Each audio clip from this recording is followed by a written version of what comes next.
మార్చి 31 వరకే అవకాశం.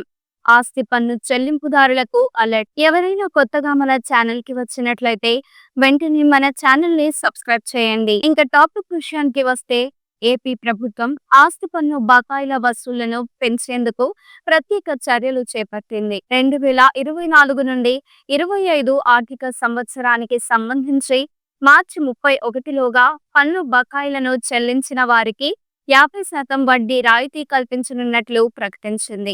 ఈ నేపథ్యంలో అన్ని పట్టణ, స్థానిక సంస్థల్లో ఇవాళ, రేపు ప్రత్యేక కౌంటర్లు ఏర్పాటు చేయాలని మున్సిపల్ శాఖ ఉత్తర్వులు జారీ చేసింది. ఈ 2 రోజుల పాటు ఉదయం 6 నుంచి రాత్రి 9 గంటల వరకు ఆస్తి పన్ను వసూళ్ల కేంద్రాలు పనిచేయనున్నాయి.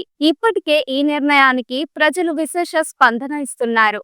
వడ్డీ రాయితీ అవకాశాన్ని ఉపయోగించుకునేందుకు పెద్ద ఎత్తున ప్రజలు ముందుకొచ్చి పన్ను చెల్లింపులు చేస్తున్నారు. ఈ పెరుగుతున్న స్పందనను దృష్టిలో ఉంచుకొని ఆదివారం, సోమవారం కూడా పన్ను వసూళ్ల కౌంటర్లు కొనసాగించాలని ప్రభుత్వం నిర్ణయించింది. కార్పొరేటర్లు, మున్సిపాలిటీలు, నగర పంచాయతీల కమిషనర్లకు ఈ మేరకు స్పష్టమైన మార్గదర్శకాలు జారీ చేసింది. అదనంగా ఆస్తి పన్ను బకాయిల వసూళ్ల డ్రైవ్ ను సమర్థవంతంగా నిర్వహించేందుకు సబ్ రిజిస్ట్రార్, జిల్లా రిజిస్ట్రార్, డిప్యూటీ ఇన్స్పెక్టర్ జనరల్ కార్యాలయాల్లో ఇవాళ, రేపు సెలవులు రద్దు చేశారు.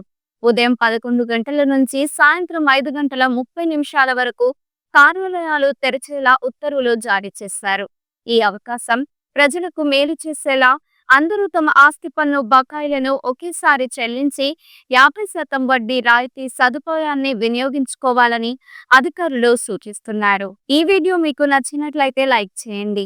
మీరు ఎటువంటి అప్డేట్స్ గురించి తెలుసుకోవాలనుకుంటున్నారో వెంటనే కామెంట్ బాక్స్ లో కామెంట్ చేయండి.